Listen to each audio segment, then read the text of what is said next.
పిళ్ళాయ్ అన్నది, అంటే ఏమీ తెలియని అమ్మాయి. ఇంకొక గోపికని ఓ పిచ్చిదానా అన్నది. ఇంకొక గోపికని నీకు చెవుడా లేకపోతే మూగదానివా అని అన్నది. కానీ ఇవాళ గోపికని ఏమన్నదంటే అమ్మ అని సంబోధించింది. అంటే మనకు అర్థం చేసుకోవాల్సింది ఏంటంటే ఈవేళ గోపిక వయసులో పెద్దదనైనా అనుకోవాలి, కాస్త గౌరవప్రదమైన ఆమె అయినా అనుకోవాలి. అంటే ఇప్పుడు మనం ఇంతకుముందు అందరూ ఫ్రెండ్స్ అనమాట. ఫ్రెండ్స్ని ఏంటి ఒరే తురే అంటారు, రావే పోవే అంటారు. ఆ విధంగా నిన్నటి వరకు అమ్మ సంబోధించింది. కానీ ఈవేళ భాషలలో ఏం చెప్పిందంటే అమ్మ అని సంబోధించింది. ఓ అమ్మ అని అన్నదనమాట. నోట్టు చువక్కుం పుగిగెండ్ర అమ్మనాయ్ అన్నది. అంటే ఓ అమ్మ, కృష్ణునికై నోము నోచి ఆ ఆనందంలో మునిగి నిదురుస్తున్న అమ్మ. ఆ తర్వాత ఏమన్నది, మాట్రమం తారారో వాసలు తిరవాదారు. వచ్చి తలుపు తెరవకపోయినా కానీ కనీసం మాటన్నా మాట్లాడవమ్మా అంటుందన్నమాట. తలుపు తెరవకపోయినా కానీ వచ్చి పలుకైనా పలుకవమ్మా అంటుంది. తలముడిలో పరిమళభరితమైన తులసీమాలను ధరించిన నారాయణుడు అన్నది. అంటే ఇక్కడ ఏం చెప్పిందంటే నాట్టతుళాయ్ ముడి నారాయణన్. ముడి అంటే జుట్టు, కేశాలు అనమాట. నాట్టతుళాయ్ ముడి నారాయణన్. తుళాయ్ అంటే తులసి. పరిమళభరితమైన తులసిని తన జుట్టులో పెట్టుకున్న, తన ముడిలో పెట్టుకున్న ఆ నారాయణుడు తుడి నారాయణన్. ఏమీ లేని మేము ప్రార్థించిన వెంటనే పరై అను ఒక పురుషార్థాన్ని ఇస్తాను అన్నాడు. మొదటి పాసరంలో మనం విన్నాం, నారాయణనే నమక్కే పరెదరువాన్ అని. అంటే మాకు ఏం తెలియని, అభం శుభం తెలియని వాళ్ళం మేము. మాకే ఆయన వచ్చి నేను నీకు పరై అంటే ఒక అద్భుతమైన మోక్షాన్ని ప్రసాదిస్తాను అన్నాడు.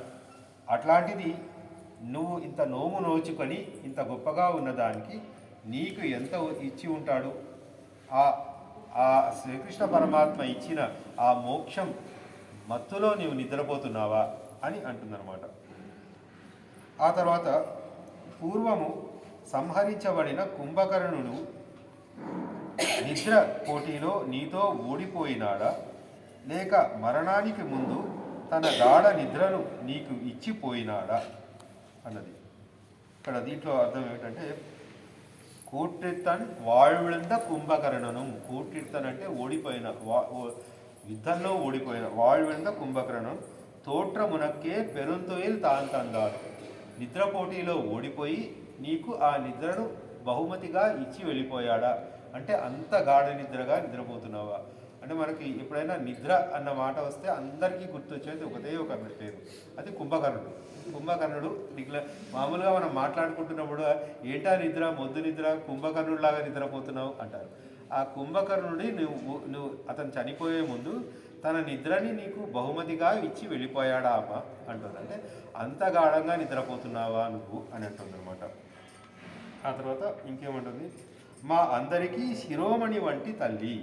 అందుకే ఈరోజు ఏం చెప్పి మా అందరికీ నాయకురాలు వంటి తల్లి అని అంటుంది. మళ్ళా నిద్ర నుంచి మేల్కొని మమ్ములను అందరినీ చూడవమ్మ అని అంటుంది. మాతో కలవమ్మ అని అడుగుతుంది.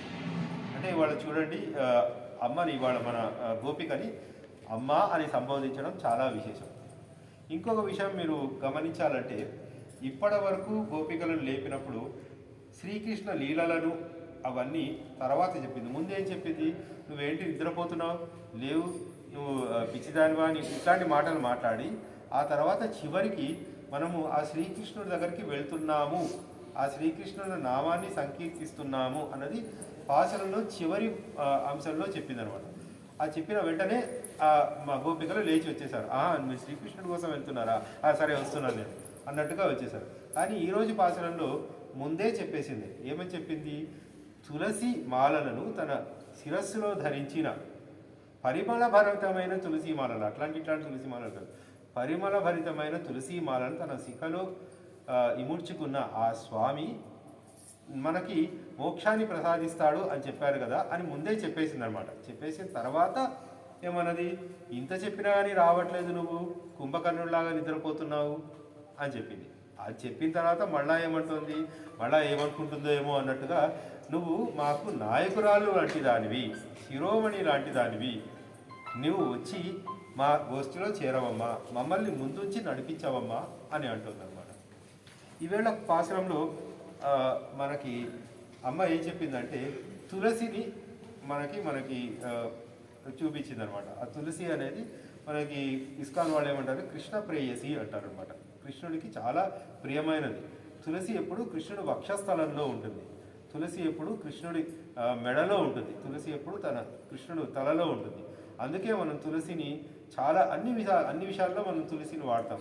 ప్రసాదంలో కూడా తులసిని వేస్తాం, తీర్థంలో కూడా తులసిని వేస్తాం అనమాట. తులసి అంత గొప్పది అని ఇవాళ తులసిని మనకి అమ్మ పరిచయం చేసింది. ఇంకొక విషయం ఏం చెప్పిందంటే కుంభకర్ణుడిని సంబోధించింది ఇవాళ. ఇంతకుముందు రాక్షసులను సంబోధించింది.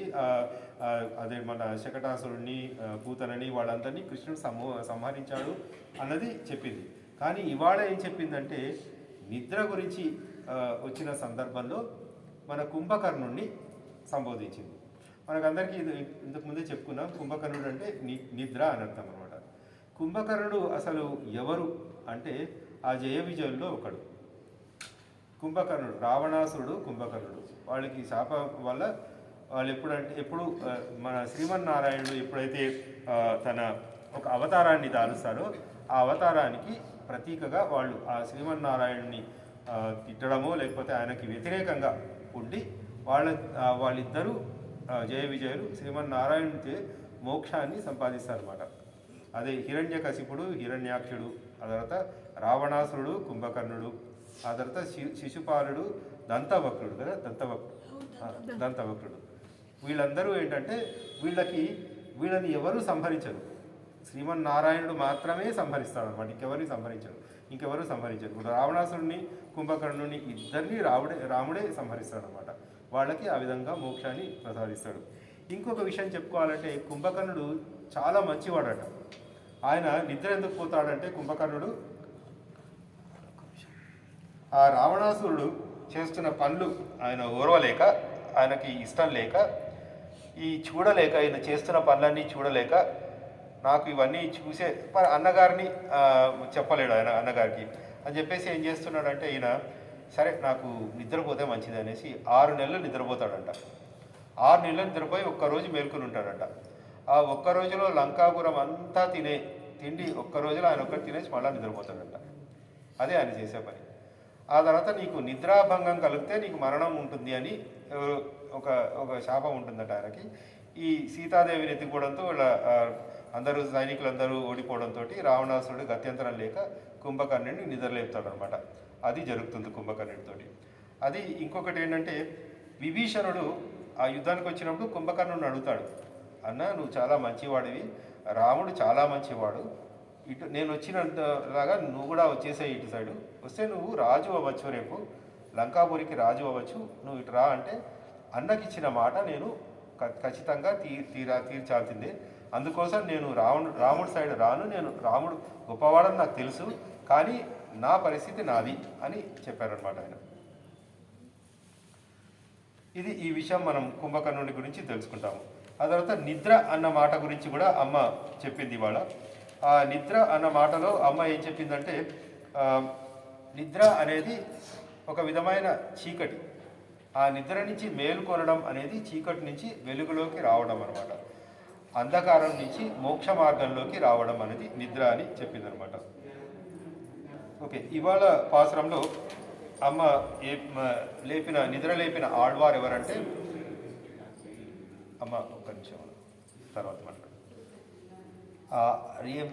ఆళ్వారిని లేపింది ఎవరంటే పేయి ఆళ్వార్ని నిద్ర లేపిందనమాట ఇవాళ. పేయి ఆళ్వార్, పేయి అంటే అసలు యాక్చువల్లీ పిచ్చి అని అర్థం అనమాట. పిచ్చి, పిశాచి వీటికి పేయి అంటారు తమిళలో. పేయి ఆళ్వార్ అంటే పిచ్చి ఆళ్వార్. ఆయన పిచ్చి ఆళ్వార్ అని ఎందుకంటారంటే ఆయన శ్రీమన్నారాయణుడి శబ్దాన్ని ఎప్పుడు నామం చేస్తూ అతను ఒంటి మీద బట్టలు ఉన్నాయా లేదో, తలదూకున్నాడో లేదో, ఎట్లా రోడ్ల మీద నడుచుకుంటూ అట్లా నామస్మరణ చేసుకుంటూ వెళ్తూ ఉంటారు అనమాట. అందరూ చూసి ఏంటి పిచ్చాయిలాగా ఉన్నాడు అని అనుకున్నా. ఆ విధంగా ఆయనకి పేయి ఆళ్వార్ అని పేరు వచ్చిందంట. ఈయన సిద్ధార్థనామ సంవత్సరం ఆశ్వేజ మాసం శుక్లపక్షం దశమి నాడు పుట్టాడంట. దశమి అంటే విజయదశమి నాడు పుట్టాడట ఆయన. ఆ తర్వాత శతభిష నక్షత్రంలో పుట్టారు ఆయన. ఈయన మైలాపురం చెన్నై, ఇప్పుడు చెన్నై నగరం ఏదైతే ఉందో మైలాపురం ఆదికేశవుని ఆలయంలో ఎర్ర కలువలో ఆవిర్భవించారట. ఆయన తల్లిదండ్రులకి జననం అనేది ఏం లేదు. ఏ విధంగా అయితే గోదాదేవి ఆవిర్భించిందో అదేవిధంగా ఆయన కూడా ఎర్ర కలువలో గుడిలో ఒక కొలనులో, అంటే మైలాపురంలోని ఆదికేశవుని గుడిలో ఒక ఎర్ర కలువలో ఆయన ఆవిర్భవించారట. ఈయనకి గురువు విశ్వక్సేనుడు. ఈయనకి ఏం చెప్తారంటే, ఒకరోజు అట్లా నడుచుకుంటూ వెళ్తుంటే ఆ శ్రీమన్నారాయణుడు తన మొత్తం సపరివారంతో కలిసి ఆయనకు దర్శనమిచ్చారట.